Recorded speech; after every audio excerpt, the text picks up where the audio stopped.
বাড়ছে তাপদাহ, আর এই তাপদাহের হাত থেকে বাঁচতে এই মরশুমে দেখা যায় পাহাড়ে যাওয়ার জন্য পর্যটকদের ঢল। তবে এই সময় কিন্তু পর্যটন মরশুম থাকলেও তেমনভাবে পর্যটকদের দেখা মিলছে না বলেই জানালেন যে শিলিগুড়ির পর্যটক ব্যবসায়ীরা রয়েছেন তারা।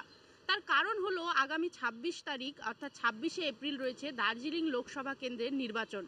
ফলে এই ক্ষেত্রেই কিন্তু যে ব্যবসায়ীরা রয়েছেন তারা ভাবছেন যে এই নির্বাচনের জন্যই কিন্তু কোথাও না কোথাও পর্যটক ব্যবসার উপরে প্রভাব পড়ছে, এবং যে পর্যটকরা তারা কিন্তু অনেকটাই কম আসছে।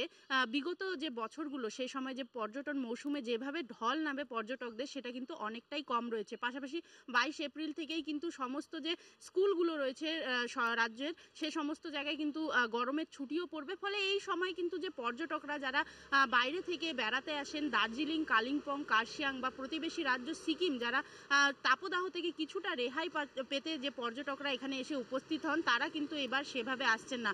তবে যে পর্যটন ব্যবসায়ীরা রয়েছেন তারা কিন্তু জানিয়েছেন যে তারা কোথাও না কোথাও আশাবাদী যে ২৬ এপ্রিল পেরিয়ে গেলে তারপরেই কিন্তু যে পর্যটকদের ঢল তা কিন্তু বিগত বছরগুলোর তুলনায় এই বছর বেশি থাকতে পারে বলেই আশাবাদী পর্যটন ব্যবসায়ীরা। দার্জিলিং, গ্যাংটক এই দুটো জায়গাতেই বেশি ভিড়টা হয়, কারণ হচ্ছে সবাই গরমে পাগল হয়ে যায় এই সময়টা। তো ঠান্ডার জায়গা খোঁজার জন্য এই দার্জিলিং, গ্যাংটক এই জায়গাগুলোই ট্যুরিস্টদের কাছে খুব ভালো, তাই ট্যুরিস্টরা এই জায়গাতেই বেশি ভিড়টা করে। এখন পরিস্থিতি তো খুবই ভালো, কিন্তু যেহেতু ইলেকশন পড়ে গেছে এই সময় অ্যাকচুয়ালি গরমের ছুটিটা পড়ে, ট্যুরিস্ট তো খুব বেশি পরিমাণেই আসে, কিন্তু যেহেতু ইলেকশনটা পড়ে গেছে এখন ট্যুরিস্ট কম রয়েছে। আমরা আশাবাদী যে ২৬ তারিখের পর ট্যুরিস্টের ঢলটা আবার দেখা যাবে।